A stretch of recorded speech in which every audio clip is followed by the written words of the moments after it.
Hello, I'm Kate Murphy, and you're very welcome to this online Halloween art workshop with Tamun Family Resource Centre. Today I'm going to show you how to make two pieces of artwork out of one. So the first thing that we'll have is a shadow puppet theatre made out of paper.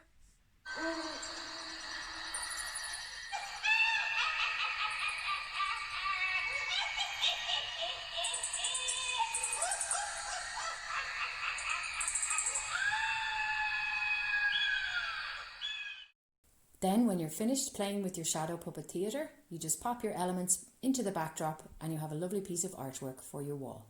So let's get started. So in your pack you'll have a large blue sheet, a large black sheet, a small yellow sheet, a small pale blue sheet, some grey card, and your stencils. Then you have your bundle of food skewers, some shiny stick-on stars, and some blue tack. What you'll need from home is a Pritt stick, a pencil, scissors, and a tea bag.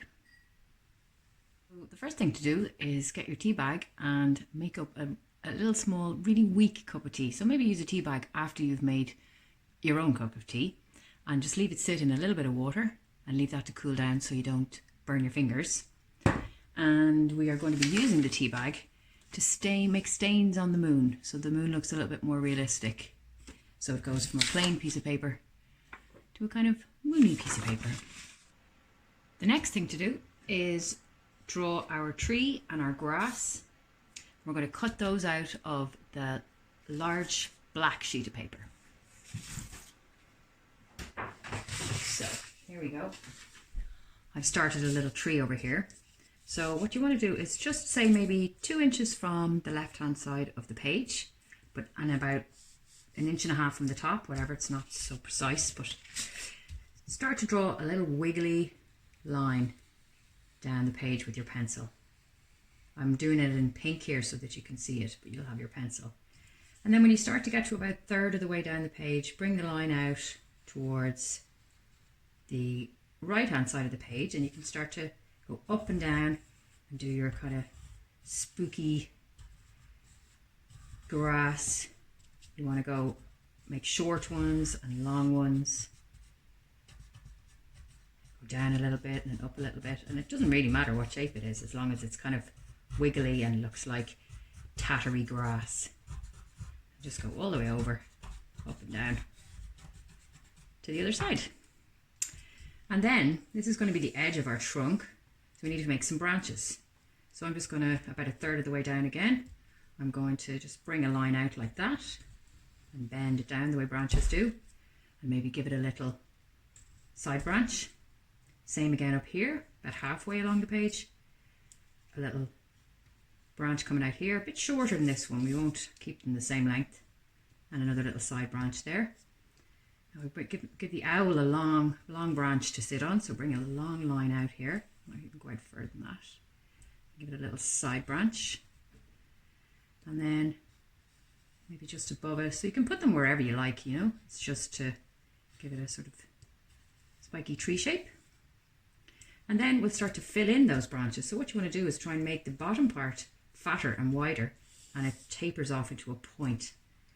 So we start above the line and we'll go along and follow it a little bit, and then start to taper it off into a point. And then we can go below our original line right here and do the same thing. You're just rounding it out a little bit and down into a point. And the same with our little branches. Start a little bit to the left of the base of the line and go up, and then we start a little bit to the right of our line and go up. Same with this little branch. So the smaller the branch, the closer you're going to be to the line. You're not going to start down here or something to make a branch like that. So we'll do another little line here and fatten it out at the bottom again, and same with the little side branch. Poke it up there like that. It can be quite rough, you know. So here we go again. This was our original branch line. We're going to fatten this out a little bit. Like that. And then because this is so close to this branch, I'm going to make this into a sort of a split branch. You know the way trees kind of have splits, branches. And point up a little pointy. Might give it another little pointy branch there. And then this was our other line. So we're going to fatten this guy out. Same again, fat at the bottom, going down into a skinny point. And same with our little side branch here. Fatten it out at the bottom. And the same with here. And we've split this branch, so I'm going to bring this up here like this to make this branch. Fatten out this little skinny side branch. Then what we want to do is just make a few pointy branches up here, but it's disappearing out of our scene, so we're going to let that branch, imagine it's disappearing all up there. We'll do a little V here. So this is a split branch. We'll do another V here. This is another split branch. And then maybe big V. So 3 V's up at the top. And then it makes the tree look like it's disappearing off our space. So then we want to start cutting out our grass. And don't worry if you make a mistake or you don't like the shape of it, because you can always change it afterwards. You don't have to be exactly precise on what you drew. Just make sure you have nice spiky pointy grass that maybe curls over like that in a little crescents. Do a little up and a down. And keep going like that the whole way across and cut all the way around the branches, in and out, all the way around. When you've finished all your cutting, you end up with your lovely silhouette backdrop and you're ready for the next step. When you're finished playing with your Shadow Puppet Theatre, you're going to put everything back into the blue sheet and create a piece of art. And the blue sheet in your pack, that is for creating a sense of depth in your picture, where you have an extra set of trees that sit in behind your black silhouettes, just to create that extra sense of that there's a forest there. So how we're going to do that, it's really simple. We just pop the blue sheet in behind the trees that we already have. Bring it up to the top there so you get loads of branches. And then you're just going to draw around the edge of the silhouette. So fit the trees onto the most of the blue page that you can. And then just draw all the way around. You don't have to be too careful, just roughly. In and out, the whole way around. And then just cut all of that out with your scissors until you have the cutout. So let's start making the moon. I've stained this yellow paper. Yours is yellow, mine is a bit cream. I've stained it with tea to give it those lovely little bumps and lumps that they have on the moon. So the first thing you need to do is find something that's going to give you a lovely big circle. I used in this paint can. Now I will actually want it to go out here, so what I'm going to do is draw my circle like that, and then I'm going to bring it out as right to the edge so that I can have the biggest moon possible. So I'm just going to draw a parallel line all the way around. So this will just be helpful if you can't find something that fits into the page and you want the maximum big moon that you can. I'm just going to draw that roughly around. Bring it out there a little bit. And then start to cut that out. So now I'm going to take my tea bag and give it a little squeeze so that it's not too wet. And just make a little pad, get the corners, grab the corners into your fingers like that so you have a little tapping pad. And get my moon circle and just drop a few little droplets here and there. Don't cover the page because you want some contrast with the empty areas. So you're going to drip them on like that. Just little random. And then leave it to dry. As I say, don't make it too strong because it'll be too strong a colour and it won't look real.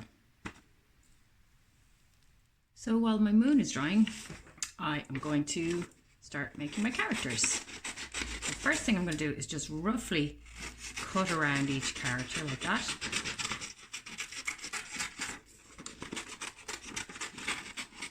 So that we can put it onto our black paper and begin to use it as a template for the black paper. Just roughly cut it out like that. Oop. Now, then get some blue tack. Take a little piece of it. Don't forget to give it a little stretch and a wiggle in your fingers to make it more sticky. And then take your leftover black paper that you cut out from your forest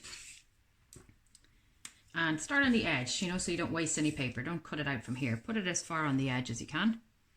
And just glue your little witch down, or glue tack your little witch down. Like that. Inside her body, otherwise you'll be cutting through your blue tack. Like that. I probably need to move that inside her body a little bit. And that'll just hold it in place while you cut. So again, oh, need to move her over a little bit. Her broom is sticking out. Now, so then again, cut roughly around, just so you're not dealing with this huge big chunk of paper the whole time. Cut roughly around. And then you can begin to cut in more closely along the lines of the stencil. And do this the whole way around. And what you'll end up then is, when you take off your paper, you'll have your character. So this is my little witch that I had made earlier. And to give her a nice eye, so that you can see her eye in the shadow puppet theatre, just going to take the point of the scissors and just poke her in the eye. Maybe moms and dads want to help with that bit. And then she has a nice evil eye. So do the very same with your cat and your bat and your owl. Put them on, cut them out roughly, and then do the details. But alternatively, you can make your own characters, and I really hope you do. You can draw directly onto the black paper. Let's say do a pumpkin head or something, you know, with the little triangle eyes and his evil mouth. And then get a little bit of help to cut out that center section. If you have a craft knife and you're able to use that, go ahead. Can you see that there? Kind of hard to see in the light.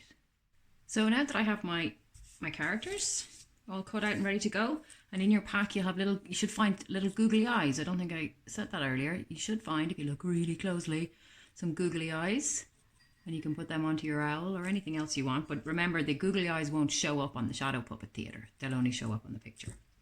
So then we want to make our scenery with our spooky house and our graveyard. Now you can do whatever you like, but this is just a suggestion. So how I made the house was pretty easy. Just draw an ordinary little house. I sloped the walls to make it a little bit more cartoony, and I made these fellas a little bit curvy. Bring up the sides of the roof, over the top of your roof, and then come onto the top of the roof and make a smaller version up on top. So again, then we'll do a pointy roof on top, and then a little turret with a little pointy roof, and then cut that out and you have your house shape. Of course, you don't have to do this specific kind of house. It's good if it's tall, so it sticks up into your space, but you can do any kind of house or castle that you like. So just quickly then, the gravestones. I'm going to draw this in this pink marker so that you can see, but you'll be drawing it in pencil, so you'll be able to rub out all your lines. And the gravestones are basically just a rectangle like that, with a little half moon on the top, half circle, like that. But then what you want to do is just bring from the top right corner, bring the edges in a little bit. That's probably a little bit skinny, but you see what I mean? You can draw out your cross like that.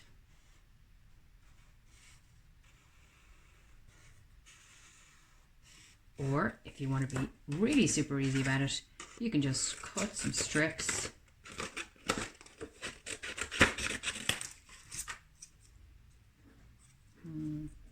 Say cut it into 1/3 and 2/3.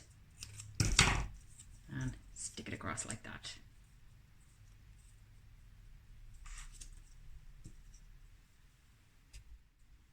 Then we want to make our characters into puppets.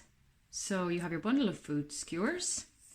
You can pull one out there and get your blue tack. A little bob of blue tack. Give it a little squeeze and a press to make it nice and warm and sticky. And then just take your character, flip over the back and put a nice chunky blob onto the back of the middle of the... And then take your food skewer and press it down into the blue tack and squeeze it over the top of the food skewer so it's nice and secure, and then she can fly. And repeat that with all of your characters and they're nearly ready to go. Find a blank wall in the house and set the scene. Now it's time to create our shadow puppet theatre on the wall. So I have blue tacked on our lovely trees and grass. Just blue tacked it onto the studio wall here, so you can just find any blank wall in the house and pop that up. And then I have all my little elements here, my moon and my house and my gravestones and my owl. So I'm going to take my moon and pop it into the scene with its lovely tea stains. And then we'll grab the house. And we're going to slide it in behind the grass so that it looks like it's nestling in there. I put it at a little angle so it looks a little bit crooked and spooky. Now the grave stones, put them in at a bit of an angle too, and they look a bit worn out and decrepit. And the cross. And then my little owl. I'm not going to make her into a puppet. I'm just going to have her as part of the scene with her little googly eyes, sitting on a branch, watching everybody. Now I need to just decide on the lighting. Don't forget to close the curtains. So the next part then is to adjust the lighting. And you want to find a household lamp or a phone torch or a regular torch. If you have a lamp, one of these pointy guys is good. And then you just find where you want to put it, closer or further away from your theatre. And then when you take your characters out, they cast that lovely shadow on your scene. If you bring the shadow puppet closer to the light, she becomes huge, and further away from the light, she gets smaller. And then you can start to play around with what way you want them to act in the scene. So we might bring the kitty cat up and have her sit on the witch's broom as she flies around. You'll find lots of creepy Halloween sounds on YouTube.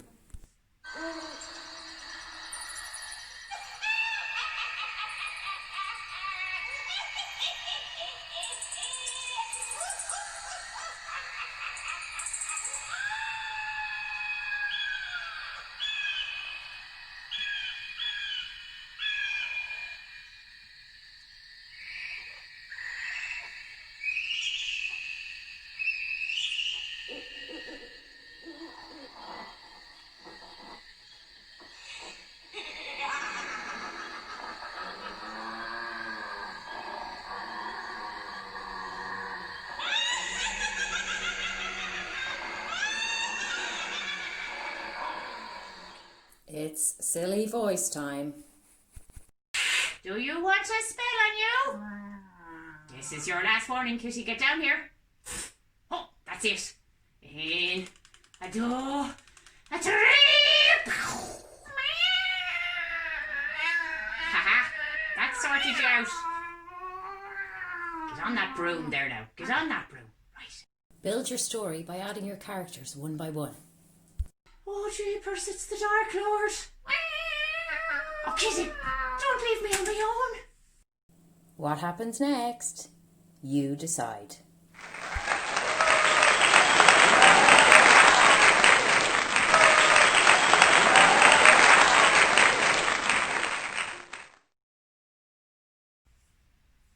So I hope you all enjoyed that. I know Halloween will be a bit different this year, But I hope you had some fun making your characters and telling your stories.